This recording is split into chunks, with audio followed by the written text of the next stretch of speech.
Porque no dia de hoje eu quero descrever um pouquinho de como era a rotina do sumo sacerdote. Então, de uma forma bem breve, de uma forma resumida, eu quero descrever para vocês como era realizado esse dia do Yom Kippur, ou o dia da expiação, também conhecido como dia do perdão.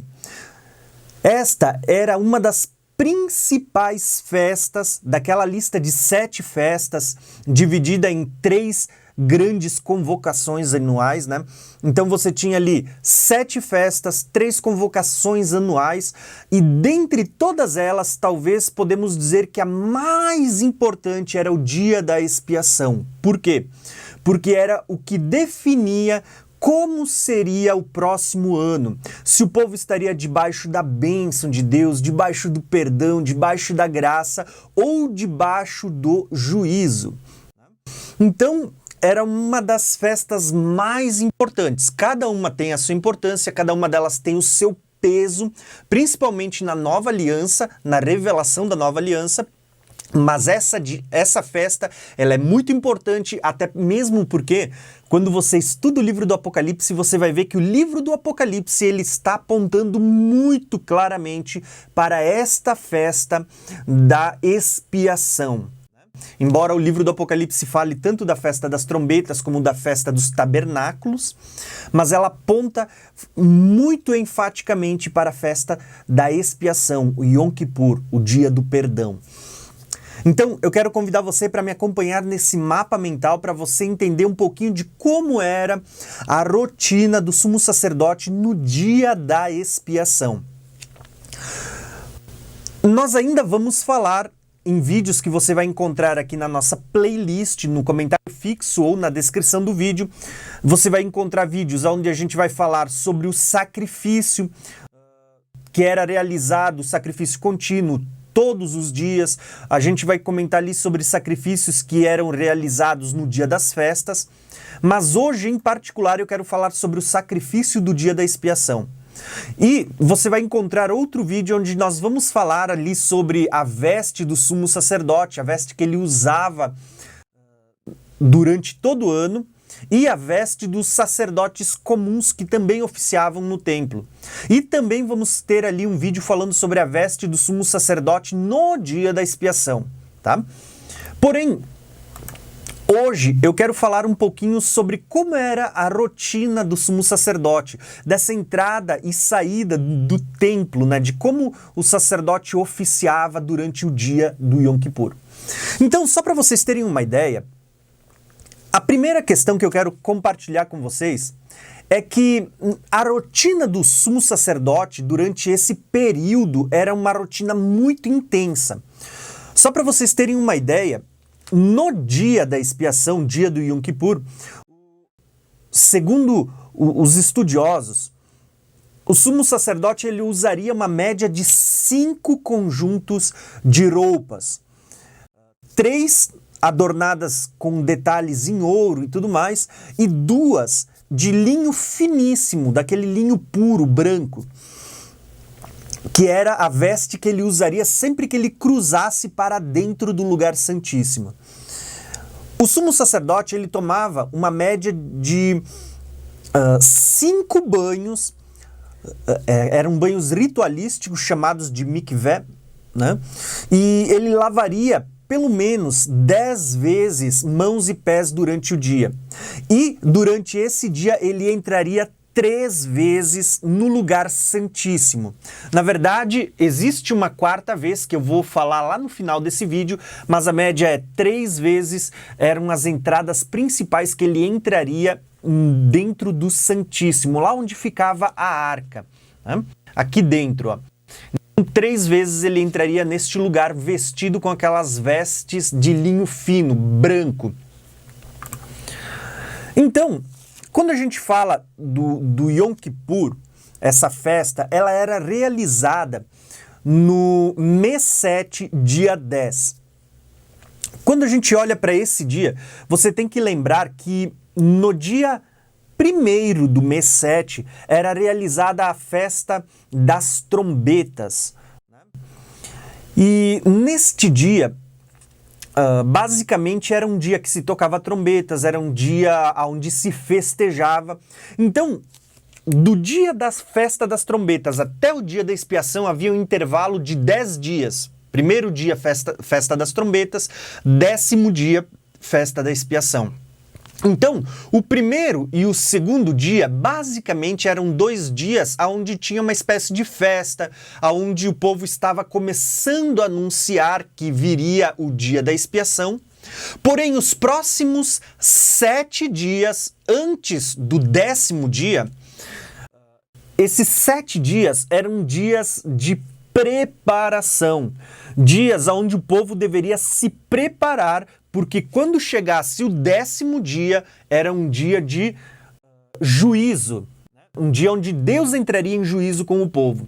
Então, só para vocês terem uma ideia, durante esses 7 dias, o povo todo se prepararia, o povo todo estaria muito atento às coisas que aconteciam nesse dia e como seria o seu procedimento, mas o sumo sacerdote em si, ele também tinha uma rotina toda especial. Por quê?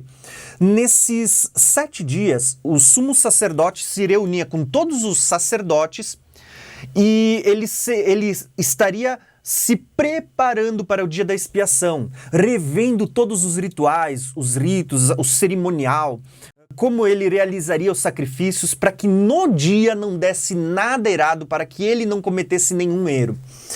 E junto com o sumo sacerdote tinha ali uma espécie de vice-sumo sacerdote. Você vai entender o que é isso.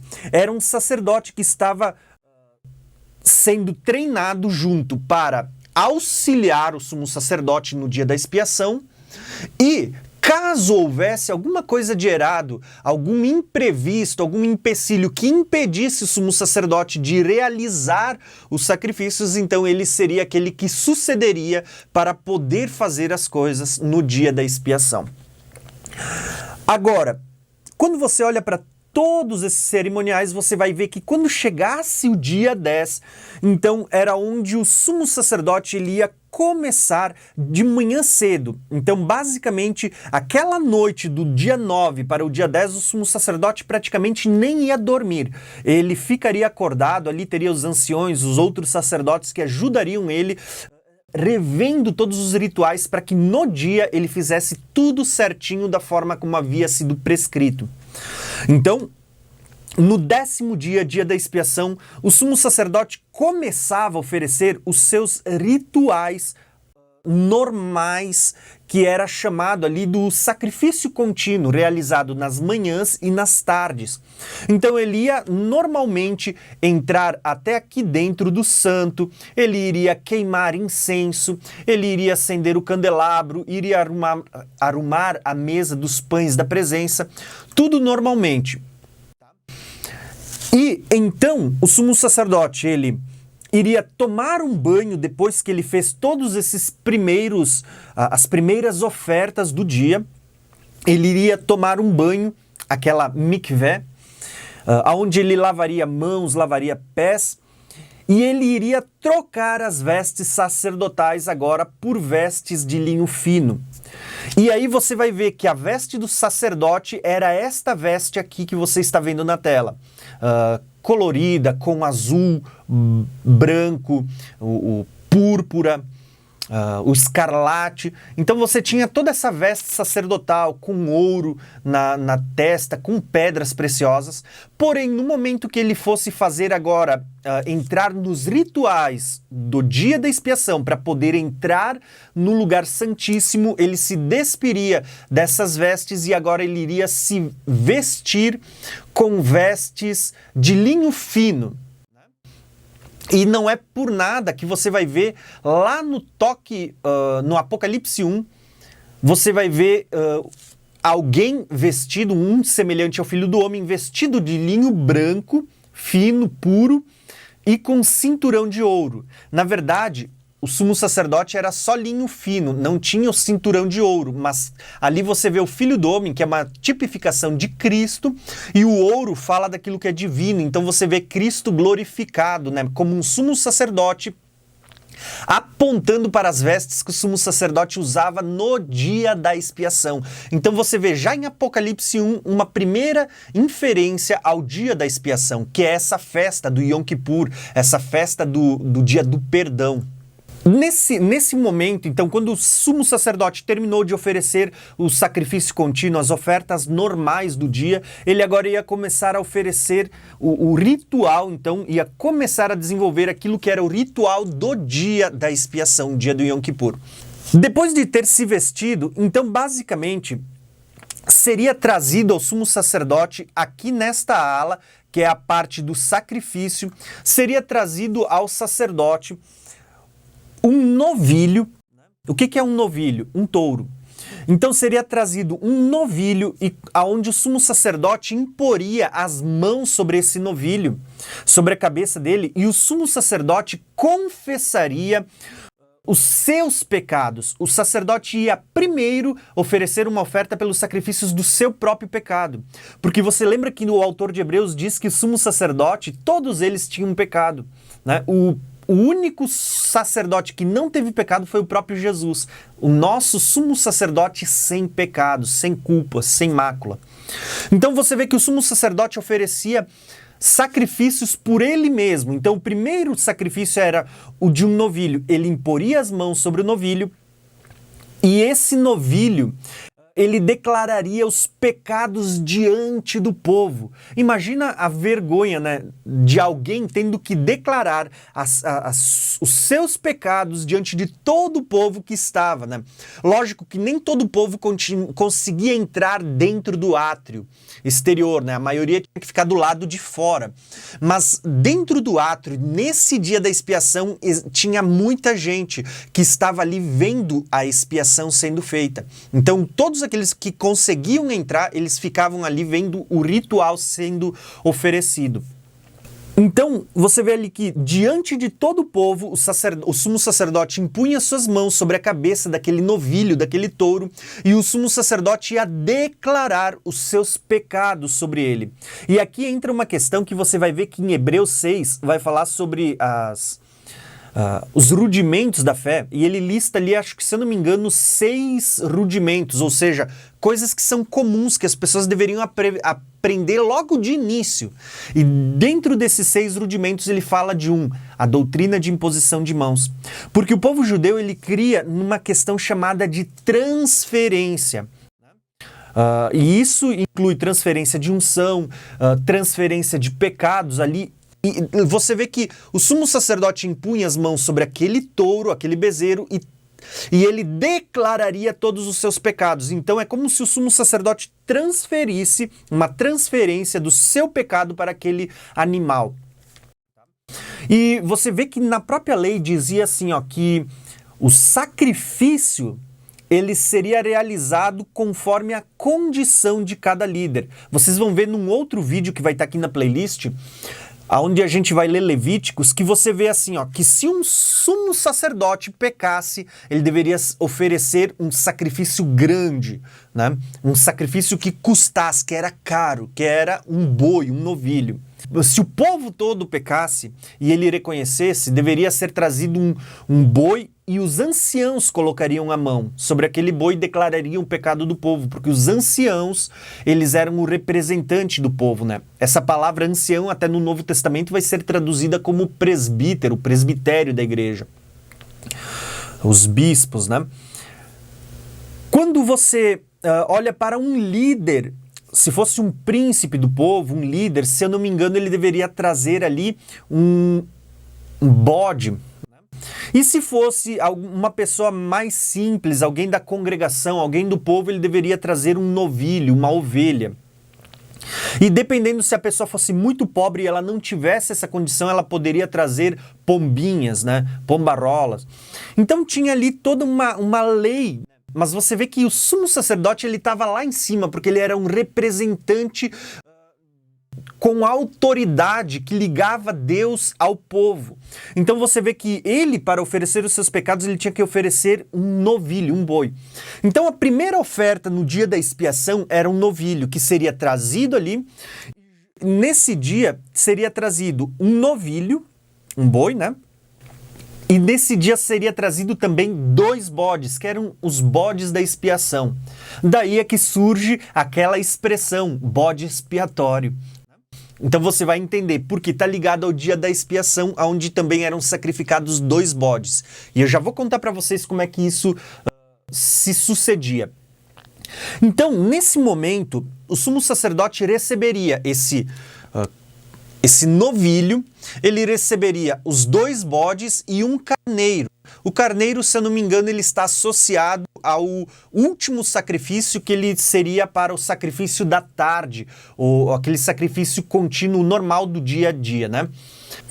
O primeiro sacrifício era quando o sumo sacerdote impunha as mãos sobre o boi, sobre esse touro, sobre esse novilho, ele declararia todos os seus pecados aos olhos de todo o povo, e então o sumo sacerdote, ele, depois de declarar os seus pecados, ele mesmo sacrificaria, ele iria degolar, ele iria sangrar aquele bezerro, aquele novilho. E você precisa lembrar que na lei era o próprio pecador que matava o animal. Ou seja, era uma forma da pessoa dizer, da pessoa entender, os meus pecados tiraram a vida desse inocente. Foram os meus pecados que fizeram esse animal inocente ser morto. Então, o próprio pecador é quem tinha que matar o animal diante do sacerdote que pegaria. Só que nesse primeiro sacrifício, era o próprio sacerdote que estava oferecendo pelos seus pecados. Então, ele mesmo iria sangrar, iria matar esse novilho aos olhos de todo o povo, e aquele sacerdote auxiliar que tinha sido treinado junto durante os 7 dias, ele estaria junto com o sacerdote com uma bandeja, uma bacia, pegando o sangue daquele bezerro, né, daquele touro. E durante todo o processo, esse sacerdote auxiliar, ele ficaria mexendo o sangue para não deixar coagular esse sangue dentro da bacia, né? Enquanto o sumo sacerdote ia fazer todo o processo desse dia da expiação. Então ele ficava mexendo. O que acontecia? O sumo sacerdote, junto com esse touro, ele receberia os 2 bodes da expiação que eu comentei com vocês. E esses 2 bodes, eles também seriam sacrificados, porém não nesse momento. Nesse momento, o sumo sacerdote lançaria a sorte sobre esses 2 bodes da expiação. Tudo isso aqui nesse altar de sacrifício, aqui no átrio exterior, a parte de fora. Todo esse ritual que eu estou contando para vocês até agora é aqui fora. Então, por isso que eu deixei aqui esse mapa para você não se perder. Então, o sumo sacerdote, ele lançaria sorte sobre esses 2 bodes expiatórios. E aqui entra uma questão muito interessante que a gente precisa entender. Basicamente, um seria sacrificado ao Senhor, o outro seria levado ao deserto, abandonado no deserto para Azazel. Muitas pessoas vão associar esse Azazel ao próprio Satanás, ao diabo, né? Ou seja, um para o Senhor, outro para Azazel, outro para a condenação, para a perdição.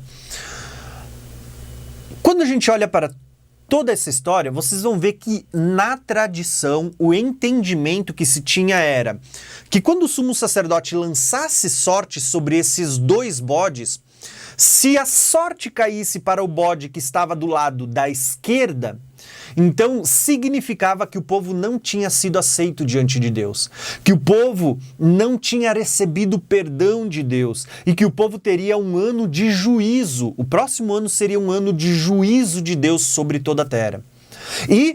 Porém, se a sorte caísse sobre o bode da direita, então significava que o povo tinha sido aceito, que o povo tinha sido perdoado, era um período de graça, um período de bênção da parte de Deus e que o ano seria um ano abençoado. Então esse era o entendimento, era uma das formas do povo saber se Deus tinha aceitado o sacrifício, se Deus tinha perdoado o povo ou se o povo passaria por um período de juízo da parte de Deus.